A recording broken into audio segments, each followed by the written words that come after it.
Crônicas do Amanhecer. Por Feijão, Centro Espírita Allan Kardec de Balneário Gaivota. Balneário Gaivota, 26 de dezembro de 2025. Lucinha Lins recorda situações sobrenaturais em gravações de A Viagem, parte 1. Sucesso atemporal da Globo, A Viagem, 1994, voltou ao ar nas tardes da emissora e gera repercussão mesmo 31 anos depois de sua exibição original. A novela espírita, que ganhou especulações sobre continuação nos cinemas, marcou a carreira de Lucinha Lins. Fenômeno em conversa com Splice, a atriz recordou experiências sobrenaturais durante as gravações na década de 1990. Segundo ela, aconteceram situações curiosas nos bastidores da trama, que tem como tema central a vida após a morte. Acho que a gente estava mexendo com energias muito fortes. E aconteciam pequenas coisas difíceis de comentar, que não estavam escritas no roteiro, mas sempre coisas muito boas. A atriz deu vida a Estela, irmã da protagonista Dina, Cristiane Torloni. Abandonada pelo marido, Ismael, Jonas Bloch, Estela enfrentava o desafio de criar sozinha a filha, Bia, Fernanda Rodrigues, enquanto vivia um romance delicado com o médico espírita Alberto, Cláudio Cavalcanti. Não é a primeira vez que Lucinha fala sobre o assunto. Ela já revelou que uma cena com pouco texto, ao lado de Cristiane Torloni, ganhou novos diálogos misteriosamente. Começamos a cena com as falas normais, mas do nada desenvolvemos um diálogo que não estava escrito. Uma cena de meia página se transformou em 1,5 páginas. Veio uma voz da direção: "Posso cortar?" Olhamos uma para a outra sem entender nada. "Fizemos uma cena que não sabíamos que tínhamos feito", disse a quem em 2023. Um filme inspirado na novela pode chegar às telonas em breve, e Lucinha diz estar disponível para participar. A atriz, inclusive, deixou escapar que já foi sondada. "Eu ouço falar dessa continuação, já fui consultada sobre um filme, um longa e tal. Estou absolutamente aberta para que isso possa acontecer. Eu vou adorar." Segundo informações de O Globo, o personagem Alexandre estaria garantido em uma nova história, mas nem todos os personagens da novela devem retornar. O elenco não terá necessariamente atores que fizeram a trama que está sendo reprisada no Vale a Pena Ver de Novo. Lucinha conta que até hoje é abordada por fãs que a reconhecem pelo papel. No livro dos médiuns, Allan Kardec esclarece sobre o maravilhoso e o sobrenatural. Se a crença nos espíritos e nas suas manifestações representasse uma concepção singular, fosse produto de um sistema, poderia, com visos de razão, merecer a suspeita de ilusória. Digam-nos, porém, porque com ela deparamos tão vivaz entre todos os povos, antigos e modernos, e nos livros santos de todas as religiões conhecidas? Respondem os críticos, porque, desde todos os tempos, o homem teve o gosto do maravilhoso. Mas, que entendeis por maravilhoso, o que é sobrenatural? Que entendeis por sobrenatural, o que é contrário às leis da natureza? Conheceis, porventura, também essas leis, que possais marcar limite ao poder de Deus? Pois bem, provai então que a existência dos espíritos e suas manifestações são contrárias às leis da natureza, que não é, nem pode ser uma destas leis. Acompanhai a doutrina espírita e vede se todos os elos, ligados uniformemente à cadeia, não apresentam todos os caracteres de uma lei admirável.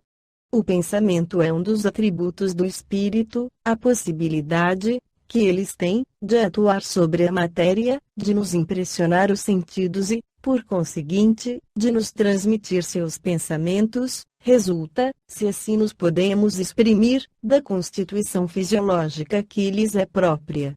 Logo, nada há de sobrenatural neste fato, nem de maravilhoso.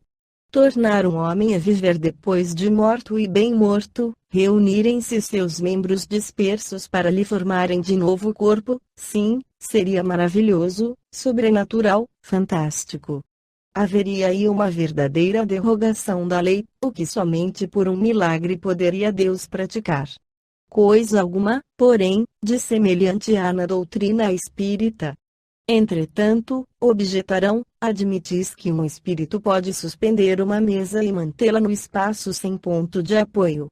Não constitui isto uma derrogação da lei de gravidade, constitui, mas da lei conhecida, porém, já a natureza disse a sua última palavra. Antes que se houvesse experimentado a força ascensional de certos gases, quem diria que uma máquina pesada, carregando muitos homens, fosse capaz de triunfar da força de atração? Aos olhos do vulgo, tal coisa não pareceria maravilhosa, diabólica.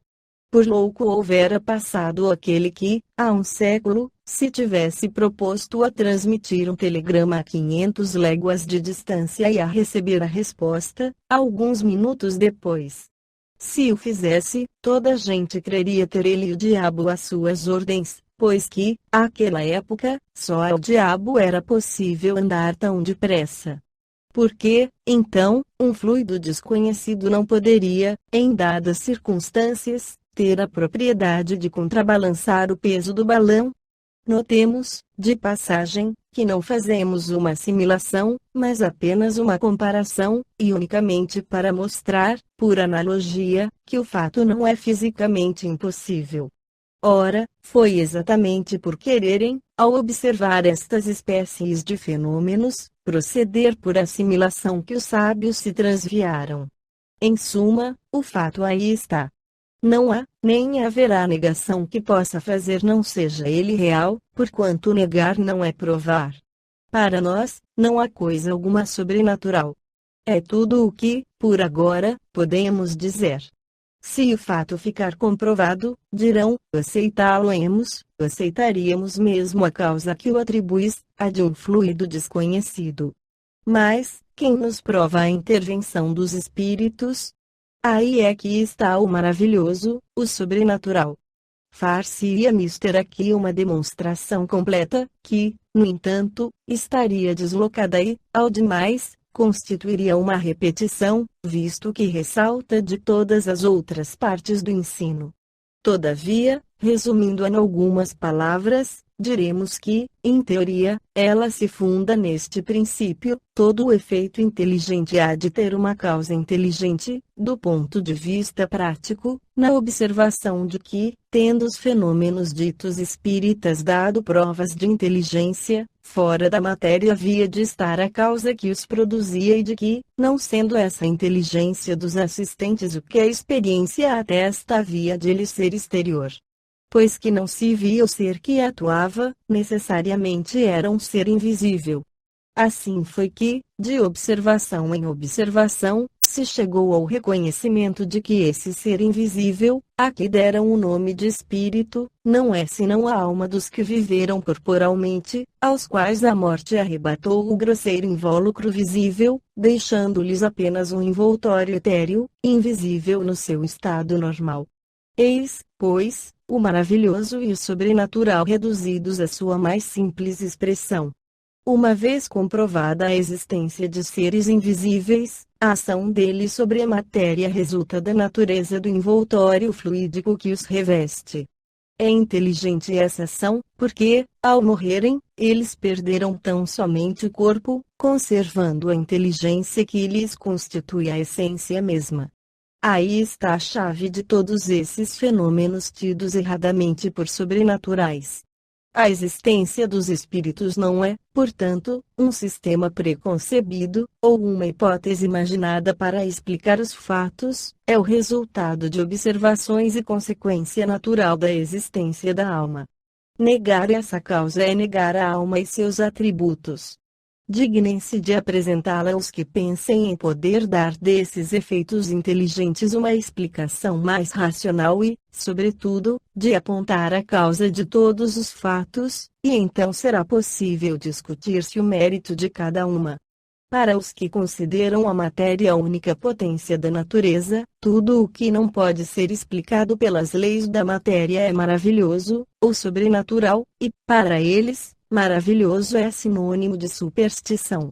Se assim fosse, a religião, que se baseia na existência de um princípio imaterial, seria um tecido de superstições. Não ousam dizê-lo em voz alta, mas dizem-no baixinho e julgam salvar as aparências concedendo que uma religião é necessária ao povo e às crianças, para que se tornem ajuizados. Ora, uma de duas, ou o princípio religioso é verdadeiro, ou falso. Se é verdadeiro, ele é para toda a gente, se falso, não tem maior valor para os ignorantes do que para os instruídos. Esta foi a crônica do amanhecer de 26 de dezembro de 2025. Por Alfredo Feijão Lopes.